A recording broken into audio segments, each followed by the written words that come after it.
Ძალიან საქართველოს უპირველეს ყოვლისა კახელებს ულოცავ ამ დღეს ერეკლეობას იმ მეფის ხსენებას, რომელსაც ხალხი მამას უწოდებდა, იმ მეფის ხსენებას, რომელიც მეფობდა არა მხოლოდ გვირგვინით, არამედ გულით. ერეკლე მეფის მთავარი საფიქრალი ქვეყნის გადარჩენა და მისი გამთლიანება იყო. მან შეძლო ნაწილობრივ მაინც მაშინ ჩვენი სამშობლოს გაერთიანება და რაც მთავარია, მან შეძლო მთავარი რამ, რომ მე-18 საუკუნის ყველაზე მთავარი ქართეხილები სწორედ მან გამოატარა ჩვენს ქვეყანას და შეუნარჩუნა ის იდენტობა, რომელიც მაშინაც იმ გეოპოლიტიკური ძვრებით, რომელიც მაშინ ხდებოდა, რისკის ქვეშ იყო. ამიტომ მნიშვნელოვანი არის, რომ დღესაც იგივე გამოწვევების წინაშე მდგომა ქვეყანა ვიფიქროთ, რომ მნიშვნელოვანია, რომ მოუხმოთ იმ სიბრძნეს, იმ გონიერებას, იმ სიმამაცეს, იმ გმირობას, რომელიც ერეკლე მეფეს ჰქონდა. ბატონო შალვა, ჰელშინკის წერილზე უნდა გკითხოთ, რომელიც საგარეო საქმეთა სამინისტროში გაუგზავნა წერილი იწყება იმის გამარტებით, რომ ევროპის საბჭოს 2024 წლის 27 ივნისის დაწესების შესაბამისად ფაქტობრივად შეჩერებულია საქართველოს ევროკავშირში გაწევრიანების პროცესი. თუმცა საქართველოს მიმართ ჩვენ გახსოვს ბრალდებები. ამ ოფიციალურ წერილში ეს ჩანაწერი შეგვიძლია აღიარებად გავიგოთ, რომ თბილისმა კი არა ბრიუსელმა შეაჩერა ეს პროცესი. თავისთავად, ხომ ჩვენ ხედავთ იმ აბსოლუტურად ღია დეზინფორმაციას და პროპაგანდას, რომელიც საქართველოს წინააღმდეგ ბოლო რამდენიმე წელია განსაკუთრებით ინტენსიურად მიდის იმის გამო, რომ საქართველოს არ აყვა მოწოდებებს და 2022 წელს უკრაინაში ომის დაწყების შემდეგ საკუთარი ქვეყანა არ გაწირა სხვათა გეოპოლიტიკური თამაშისთვის. ამის შემდეგ დაიწყო ზუსტად თავდასხმები საქართველოს ხელისუფლებაზე, მცდელობები ხელისუფლების ჩანაცვლებისა, დეზინფორმაცია, პროპაგანდა და ერთ-ერთი ასეთი ცრუ ნარატივი, რომლის დამკვიდრებაშიც ბრიუსელმა უდიდესი პოლიტიკური ენერგია და თანხები დახარჯა, იყო ის, რომ თითქოს საქართველოს მთავრობამ შეაჩერა ევროპასთან ინტეგრაციის პროცესი, რაც არის აბსოლუტური ტყუილი და სიმართლე არის ის, რაც აი ამ წერილში წერია, რომ თავის დროზე 2024 წლის ივნისში ეს იყო სწორედ ბრიუსელი, რომელმაც იმისთვის, რომ ზეგავლენა მოეხდინა ქართულ ხალხზე, მის ქართულ ამომრჩეველზე შეაჩერა თავისი გადაწყვეტილებით ინტეგრაციის პროცესი. ამიტომ ეს არის, როდესაც ჩვენ გვთავაზობენ ამოყირავებულ რეალობას პროპაგანდით, მაგრამ პროპაგანდას შეიძლება მოკლე ეფექტი ჰქონდეს, მაგრამ მუდმივად სიმართლეს ვერ დამოუკიდებლად. კიდევ ერთ წერილზე უნდა გკითხოთ, რომელიც მარკო რუბიოს ეხება ამერიკელი ამ თემაზე გავაგზავნოთ. ამერიკელი კონგრესმენები მარკო რუბიოს წერილით მიმართავენ და საქართველოს მთავრობისგან ითხოვენ კონკრეტულ გარანტიებს, საგარეო სამსახურის ყოფილი თანამშრომლები და სხვა პერსონალი არ იქნენ ცილისწამების ობიექტები. ასევე ამერიკელი კონგრესმენები აცხადებენ, რომ 1 ოქტომბერს მედიაში გავრცელდა ინფორმაცია, რომ საქართველოს სახელმწიფო უსაფრთხოების სამსახურის ხელმძღვანელმა დინარაძემ ამერიკის მთავრობა რევოლუციის წაქეზებაში დაადანაშაულა. ეს სინამდვილეში იყო სამსახურიდან გათავისუფლების ანაზღაურებაო. რატომ ამახინჯებენ თქვენი აზრით კონგრესმენები ინფორმაციას, როცა სუსის ხელმძღვანელს ინტერვიუში მსგავსი რამ არ უთხრავს, მათ შორის არიან ქართული ოპოზიციის ლობისტი კანონმდებლები. და რა იგულისხმება სუსის ხელმძღვანელმა, როცა ისაუბრა ბანკოკიდან თანხების ჩარიცხვაზე და თუ მკაფიოდ ითქვა, რომ აქ საუბარია საპენსიო თანხებზე და არა NGO-ბისთვის ჩარიცხულ თანხებზე, ეს ამერიკაში იციან თუ არა, როგორ ფიქრობთ და მაშინ რას ემსახურება ეს ყველაფერი? ესეც არის მარტივი манипуляცია და დეზინფორმაცია, რომელსაც უბრალოდ იმიტომ, რომ ძალა აღმართს ხნავს, იტყვის ვინმე უცხო დედაქალაქში და აქედან ცალფეხზე მდგომი მათი აქაური აქტივისტები უბრალოდ ავრცელებენ ბრმად. სინამდვილეში ყველას გვახსოვს რა ისტორიაზეც იყო საუბარი, არავის არ უთქვამს საელჩოს ადგილობრივ თანამშრომლებთან დაკავშირებით, მათ საპენსიო ფონდთან დაკავშირებით რაიმე პრეტენზია არ ქონია სახელმწიფოს არანაირი, რაც შეეხება სხვადასხვა დიდი მოცულობის გადარიცხვებს, რომელიც სხვა ქვეყნებიდან ხორციელდება საქართველოში, ხა ბოდიშთ, მაგრამ USAID ჩვენ დავხურეთ თუ ახალმა ადმინისტრაციამ დახურა. და USAID-ის მიმართ ბრალდებები რა იყო? ბრალდებები იყო ის, რომ ისინი ცდილობენ სხვა ქვეყნებში დესტაბილიზაციის შეტანას და რომ ეს იყო იარაღი ხელისუფლების სრულებისა, ხალხის ზემოქმედებისა და ასე შემდეგ. ასე რომ ის რომ ჩვენ ეჭვის თვალით უყურებთ ნებისმიერ ასეთ ფულად ნაკადს საქართველოში, ამაში დამნაშავე არიან თავად ის დონორები, რომლებმაც სახელი გაიფუჭეს. ნებისმიერი დონორის თანხის მოძრაობა ქართულ ხალხს მოძრაობას ქართული ხალხი უყურებს ეჭვით.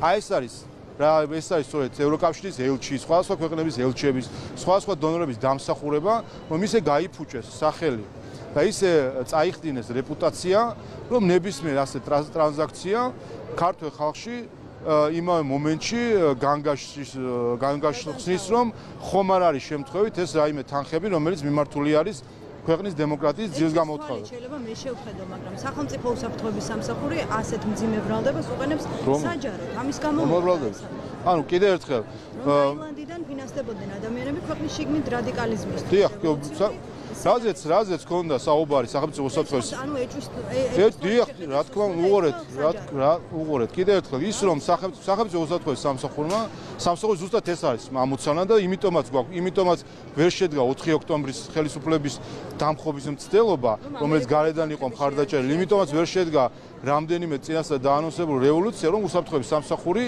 არის მოწოდების სიმაღლეზე და ეჭვის თვალით უყურებს სწორედ მსგავს ტრანზაქციებს. ეს არის მათი ვალდებულება. ეს მაცადეთ.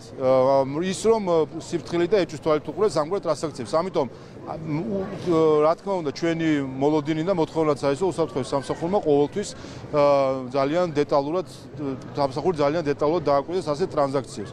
ამ კონკრეტულ საკითხთან დაკავშირებით ამომწურავად ისაუბრა უსაფრთხოების სამსახურის ხელმძღვანელმა, რომ დაკვირვების ქვეშ იყო, რომ იყოს დიდი თანხების მოძრაობა, რომელიც მიემართებოდა სხვადასხვა ინსტიტუციის მიმართ, მათ შორის საგანმანათლებლო ინსტიტუტების მიმართ და აქ არსებობდა გარკვეული კითხვის ნიშნები. თუ რას ხმარდება ეს ყველაფერი? კიდევ ერთხელ, ამ ყველაფერში დამნაშავე არიან თავად ის დონორები, რომლებმაც რეპუტაცია შეილახეს, იმიტომ რომ აღმოჩნდა რომ აქციების დროს მაგალითად დეკემბერში პოლიციისთვის წინააღმდეგობის გასაწევ აღჭურვილობას ევროკავშირის ფულით ყიდულობდნენ NGO-ები და აძლევდნენ აქციის მონაწილეობას. ეს დადასტურდა რომ დეზინფორმაცია და პროპაგანდა ფინანსდება უცხოური გრანტებით.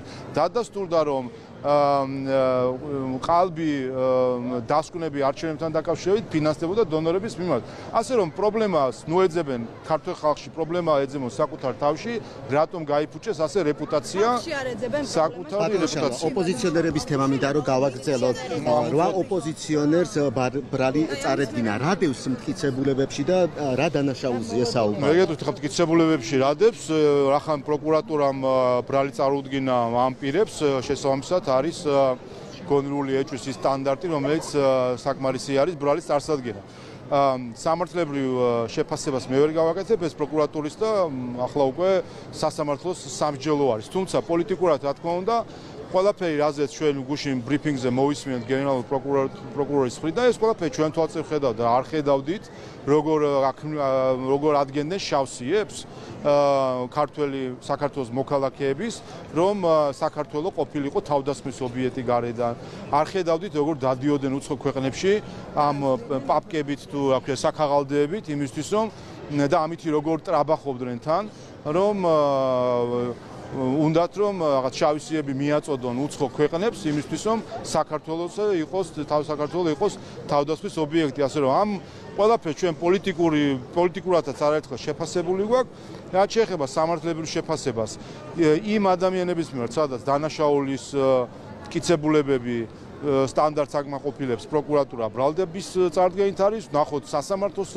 რამდენად საკმარისი იქნება სასამართლოსთვის განაჩენისთვის ეს ყველაფერი გამჭვირვალე პროცესი არის ვინმეს რამე ეჭვი აქვს მიმართოს სტრასბურგის სასამართლოს ხომ მიმართეს რამდენჯერ მიმართეს რუსთავიორზე მიმართეს დამარცხდნენ სააკაშვილზე მიმართეს დამარცხდნენ გვარამიაზე დამარცხდნენ მელიაზე დამარცხდნენ ყველაფერზე დამარცხდნენ საერთოდ ისინი და მათი აქ მყოფი მხარდამჭერი ელჩები და უცხოელი დავალებების მიმცემი ყველა დამარცხა აქაც რამე პრეტენზია ექნებათ, არ მოეწონებათ მართლმსაჯულების გადაწყვეტილება, როცა იქნება მიმართონ სტრასბურგს და იქაცო დამარცხდებიან, მერე მაინც მოიხადონ ბოდიში და ჯერ წინა ხუთს როგორ შეფასებით მიხეილ სააკაშვილის განცხადება, სადაც ის ამბობს, რომ ორ საქართველოში ცხოვრობთ, ერთია ცივილიზებული და ევროპა, მეორე ბირჟავითი გრუზინები და ერთად არ დაგვიდგომენ. რატომ ყოფს ქვეყანას და რას ემსახურება მისი ეს გზავნილი? ეს არის სინამდვილეში ჩვენლა გვახსოვდეს, როდესაც ბრიუსელიდან საუბრობდნენ პოლარიზაციაზე, გულისხმობდნენ არასებულ პოლარიზაციას, მაგრამ სინამდვილეში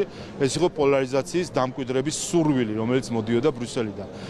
გაიხსენეთ რასა იუკნევიჩიანის გამონათქვამი, რომელიც ერთ-ერთში იმეორებს ზუსტად სააკაშვილი მის გამონათქვამებს, მისი ფაშისტური ხასიათის შეფასება, რომ ქართული ოცნება არის ვირუსი თუ ინფექცია, რომელიც უნდა ამოკვეთონ და ქართველი ხალხი რომელიც ხმას აძლევს ქართულ ოცნებას, რომ ის არის დამნაშავე. მთელი ხალხი გამოაცხადა დამნაშავედ ქალბატონმა იუკნევიჩიანემ და იგივეს იმეორებს სააკაშვილი, რომელიც ზუსტად მათი დავალებებით მოქმედებს. და ამას საუბრობდით ჩვენ, რომ მათი პირადი აგენტების და დავალებების შემსრულებლების გარდა სხვა დანარჩენი ხალხი არ ვართ.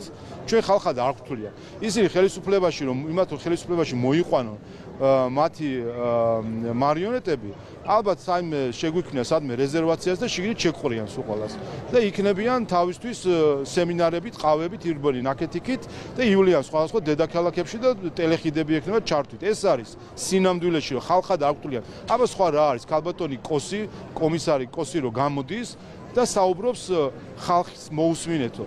არჩევნები ჩატარდა აი ახლახანს, რამდენიმე კვირის წინ, 4 ოქტომბერზე. თუ ქალბატონ კოს ქართული ხალხის ხმა აინტერესებს, შეუძლია რომ ყური კარგად დაუგდოს 4 ოქტომბრის შედეგებს და 26 ოქტომბრის შედეგებს. და სინამდვილეში ძალიან კარგადაც ესმის ეს ხმა, უბრალოდ იყურუებს თავს, იმიტომ რომ ხალხად არ თulis ქალბატონი კომისარი კოსი იმ ადამიანებს, რომლებაც ქართულოცნებას ხარი დაუჭეს, ის ადამიანებად და ხალხად არ თulis. იმიტომ რომ მისთვის ხალხი არის ის NGO-ები, რომელსაც აფინანსებენ. აი ეს არის სინამდვილეში მშვიდობის, აი ესე ჩვენს თვალსა და ხელშუა. ჩვენს თვალსა და ხელშუა ბრიუსელი მშვიდობისა და კეთილდღეობის პროექტს ევროკავშირს აქცევს რაღაც სხვა ქვეყნებისთვის ძირის გამოთხრის, საზოგადოებების დახლეჩვის, ერთმანეთზე გადაკიდების პროექტად. აი ამას აკეთებს ყოველდღიურად სამწუხაროდ ბრიუსელი და მისი წარმომადგენლები. 7 ნოემბერი ტელეკომპანია იმედის ისტორიაში არის უმძიმესი დღე ბატონო შალვა. თქვენ როგორ ფიქრობთ, რა ასწავლა ამ დღემ ნაციონალურ მოძრაობას და გაიაზრა თუ არა 7 ნოემბერი მისმა ფილიალებმაც? ეს იგივე ხალხია და დღესაც ნახავთ, ხო? ზუსტად იგივე ხალხი, ვინც 7 ნოემბერში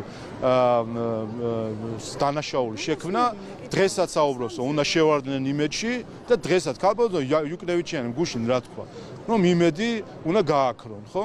აი ეს არის, აი მათი დაკვეთა იყო, ეს აჩენს საერთოდ ჯამში, რომ მათი დაკვეთა იყო, რომ ნებისმიერი ოპონენტი, ვინც სააკაშვილს ყავდა, უნდა გაექროთ, გაეუქმებინათ, მოეცილებინათ და სადღაც რეზერვაციაში შეეყარათ. აი ეს იყო სინამდვილეში ის ევროპა, რომელსაც გვიშენებდა სააკაშვილის ხელით ზოგიერთი ევროპული პოლიტიკოსი, ევროპელი პოლიტიკური ელიტის წარმომადგენელი. ბატონო შალვა, ჰერჩინსკის წერილზე მაქვს კითხვა, თქვენ როცა ამბობთ, რომ ევროკავშირმა წინასწარ შეაჩერა ინტეგრაციის პროცესი, გაიხსენეთ მაშინ ევროკავშირი რას ამბობდა, როცა აგენტების შესახებ თქვენ კანონი დაამტკიცეთ და შეწყდა მოლაპარაკებები ქართულ ოცნებასთან. აი რა იყო მაშინ?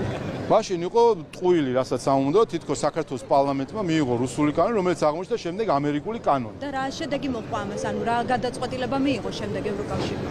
ტყუილი გამოიგონა და ტყუილ დაყრდნობით შემდეგ თქვა, რომ აჩერებდა ინტეგრაციის პროცესს. პოლიტიკურ კონტაქტებს და არა ინტეგრაციის პროცესს. არა, პოლიტიკურ კონტაქტებს იქამდე სანამ ქართული თქვენ თქო ეს წერილს არ წაგიკითხავთ, რომ წავიკითხე და ისიც მაშინ ევროკავშირი.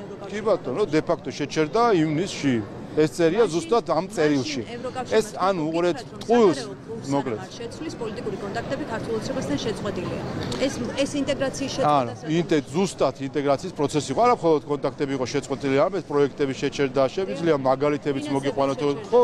იმიტომ ინტეგრაციის პროცესისთვის იყო ეს პროექტები შექმნილი და ისინი შეწყვეტეს და მათ შორის კონტაქტებიც ამისთვის არის. არსებობს საბჭო, რომელიც უნდა შეკრებილიყო, ხან იქ არ მიიწვიეს, ხან კომიტეტის წარმომადგენელი არ მიიწვიეს. ეს არის სწორედ ინტეგრაციის პროცესი, როდესაც არის დიალოგი და გააჩერეს დიალოგი და ინტეგრაციის პროცესი, იმის გამო არა იმის გამო, რომ ჰერჩისკის არ გაესაჯაროებინა რას აფინანსებდა საქართველოში. და რომ აღმოვაჩინეთ შემდეგ, რომ თურმე ევროკავშირის დაფინანსებით ყიდულობდნენ აირწინაღებს, ყიდულობდნენ სხვა საშუალებებს, რომ წინააღმდეგობა გაეწიათ პოლიციისთვის. აი ეს რო არ გვენახა ჩვენ ქართველებს, რომ დაემალათ, რომ ჩვენ ქართველი ხალხისთვის ცნობილი არ ყოფილიყო ეს ყველაფერი. აი ამის გამო გააკეთეს ეს ყველაფერი. გადააყოლეს ბრიუსელმა ლოგიკაში ვეღარ მოყვებით ბატონ შალვა 28 ნოემბერი მაშინ რაღაცა საჭირო იყო თუ არაფერი საქმეც იმაში საქმეც ეს არის თავარი ტყუილი ბრიუსელის მდგომარეობს ამაში და მისი დაფინანსებული ადამიანების 28 ნოემბერს არაფერი არ შეჩერებულა. აიღეთ კიდე ერთხელ და გადაიკითხეთ. აი ახლა მაინც წაიკითხეთ. აი რასო ეს ტყუილი სამარცხვინო ტყუილი გამოაშკარავდა ბრიუსელის მხრიდან. ახლა მაინც გადაიკითხეთ 28 ნოემბერს რა თქვა ირაკლი კობახიძემ. ირაკლი კობახიძემ თქვა შემდეგი, რომ ქართველი ხალხი არ გახდება მათხოვარი იმისა, რომ ოღონდ თქვენ ის შეჩერებული პროცესი განაახლეთ და ჩვენ ყველაფერს ვიზავთ, ცალფეხზე დავდგებით, ესკალაციაზე წავალთ, გავაუქმებთ სასამართლოს, დავიჭერთ ვისაც თქვენ გვეტყვით რომ დავიჭიროთ და გავათავისუფლებთ იმას, ვისაც თქვენ გვეტყვით რომ გავათავისუფლებთ. ამის გამო არ ვიზავთო და იქ და თქვა ასევე რომ მაგრამ ჩვენ გავაგრძელებთ ამ ჩვენი მხრიდან ვიტყვით რომ ჩვენ რომ გავაგრძელებთ ამ პროცესს, ჩვენ ქვეყანას მოამზადებთ იმისთვის რომ როცა ბრიუსელში შეიცვლება ამინდი, როცა ბრიუსელში მოვლენ პატრიოტები, მაშინ იყოს საქართველოს მზა ყველაფრისთვის. ამიტომ ეს დიდი ტყუილი, რომელიც იკადრა ბრიუსელმა საქართველოსთან დაკავშირებით, აი დიდი ტყუილი ახლა არანაირ მოლაპარაკების პროცესს ხოჭის არ გქონია. არ მინდა თქვენ სისულე. აი რატო იცავთ? რადგანაც ევროკავშირის ელჩი იცავს თუ იმას ბრიუსელს ინფორმაციას და მე მინდა ახლა ინფორმაცია მოისმინოთ. სახეზე ააფარას ეს წერილი ყველას ვინც კი ამ დიზინფორმაციას ავრცელებს. მაშინ ირაკლი კობახიძე რომ ჩვენო დავასწარით ევროკავშირის გადაწყვეტილებაზე, შანტაჟი იყო ეს კიდე ერთხელ აი ეს არის სამარცხვინო ანტიქართული პროპაგანდა, რომელსაც თქვენი ტელევიზია ეწევა, თუმცა ხა მამუკა ხაზარაძის ხელში რა არის გასაკვირი 1.6 მილიონი ნახევარზე იქნებ გამოსძალოთ რაიმენარეთ ინფორმაცია ხაზარაძეს. კაცი რო ტყუილად რო რა ქვია, ცრუ მოსარჩელე რო ყავდა, ისე როგორ არა, კიდე ერთხელ გამოაშკარავდა ერთი მთავარი დეზინფორმაცია, რომელიც ბრიუსელის კოორდინირებით ვრცელდებოდა თქვენ პარტიული მედიის, პარტიების და NGO-ების მხრიდან, თითქოს საქართველოს მთავრობამ შეაჩერა ინტეგრაციის პროცესი. დადასტურდა შავი თეთრზე წერია წერილში ვინ შეაჩერა. წერია პირდაპირ ივნისში, რამდენიმე თვით ადრე ეს შეაჩერა ბრიუსელმა იმის გამო, რომ საქართველოს პარლამენტი არ დაემორჩილა ინსტრუქციას, რომ გამჭვირვალობის კანონი არ მიგვეღო, რომელიც ამერიკული სტანდარტის არის. იმის გამო, რომ დაემალა თავისი ფინანსები. არ უნდა თავარი, იცით რა არის? აი უყურეთ, წარმოგიდგენიათ, რომ ბრიუსელმა აი რა ჩაიდინა, რომ საქართველოს ევროკავშირის ურთიერთობა გააფუჭა იმის გამო, რომ დაემალა თავისი ფინანსები. სხვა ხო არაფერი საფუძველი არ ქონია გარდა იმისა, რომ არ უნდა გვაჩვენონ რა არის. ბატონ ჰერჩინსკის თავად აქვს ნათქვამი, რომ პოლიტიკური და ბატონ ჰერჩინსკის თავად აქვს ჩემთვის ნათქვამი, რომ პოლიტიკური დაფინანსებები იყო, რაც მოდიოდა ევროპის დემოკრატიის ფონდიდან. როდესაც მას თხოვე, მოდი იქნებ მაჩვენო, მე მაინც მაჩვენო ცალკე რა დაფინანსება და უარი მითხრა. ამ ქვეყნის პარლამენტის თავმჯდომარემ უცხო ქვეყნის ელჩმა, რომელიც აქ ფულს ხარჯავს, უარი უთხრა ქართველი ხალხის არჩეულ წარმომადგენლს, უარი უთხრა ფინანსების გასაჯაროებაზე. და ეს ხალხი ჩვენ ამე პრეტენზიას გვიმასვება, 2028 წლის ბოლომდე დღის წესრიგში არ დავაყენოთ ევროკავშირთან მოლაპარაკების საკითხი, ეს გადაწყვეტილება მივიღეთ. ეს არის თბილისის გადაწყვეტილება. ბრიუსელმა 2024 წლის ივნისში გადაწყვიტა პოლიტიკური კონტაქტების შეწყვეტა ინტეგრაციის პროცესი. მოდით რა აი ხა ინგლისური წაიკითხეთ ის წერილი, ხო? წაიკითხეთ წერილი. დე-ფაქტო შეჩერება, ხომ შეჩერება არ არის, ბატონო შეჩერება. 28 ნოემბერი რა შეჩერება, დე-იურე ეხლაც არ არის არაფერი შეჩერება, სხვა შორის თუ გაინტერესებთ, მათ შორის არც ბოლო გადაწყვეტილებები. და დე-ფაქტო შეაჩერა. დე-ფაქტო შეაჩერა ბრიუსელმა. ბრიუსელია დამნაშავე ამ ურთიერთობების შეჩერების იმის გამო, რომ აუღონდ არ გაესაჯერებინათ საკუთარი დაფინანსება, ოღონდ დამალული ყოფილიყო ეს ფინანსები, გადააყოლეს თავის მავნე დაფინანსებას, ისვედების, იქ იდიდან დაფინანსებული პარტიებს აფინანსებდნენ პირდაპირ სირცხვილიას რო აფინანსებდნენ, მოლოტოვის კოქტეილებს აფინანსებდნენ, ნიღბებს აფინანსებდნენ.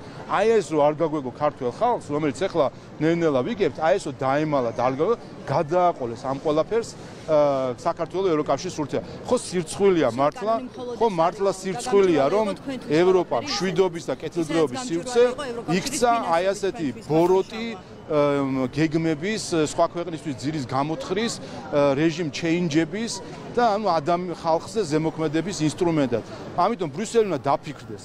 ისინი დღეს აცდნენ ევროპულ ღირებულებებს, აცდნენ იმას, რაზე დაფუძნებული არის ევროკავშირი. ბრიუსელი დღეს ევროპულ ღირებულებების აღარ მიყვება. უნდა დაფიქრდნენ, ეს გზა მიდის ჩიხში, მიდის არა ევროპულ კავშირისკენ, არამედ საბჭოთა კავშირისკენ. ეს გზა ჩვენ ვიცით, ჩვენ ამ საბჭოთა კავშირში ნაცხოვრი ხალხი ვართ და ამას ხედავთ პირდაპირ. არა. ჩვენ ხედავთ, იმიტომ რომ ჩვენ გვჯერა ევროპის და ევროპელი ხალხის და ჩვენ ხედავთ იმ გამოღვიძებას, რომელიც ევროპაში ხდება სახელმწიფოზე მიყოლებით პატრიოტული ძალები, როგორ მოდიან ხელისუფლებაში. ჩვენ გვჯერა ამის, რომ ეს ძალები მოვლენ ბრიუსელში და დააბრუნებენ მას ევროპულ ღირებულებებთან. დღეს ბრიუსელი უფრო აცდენილია ევროპულ ღირებულებებს და მათ შორის პოსტსაბჭოთა პოლიტიკოსების სირჭარბის გამო ევროპა უფრო საბჭოთა კავშირისკენ მიყავს და აცილებს ევროკავშირს. პოლიტიკურ პარტიებზე ბოლოკი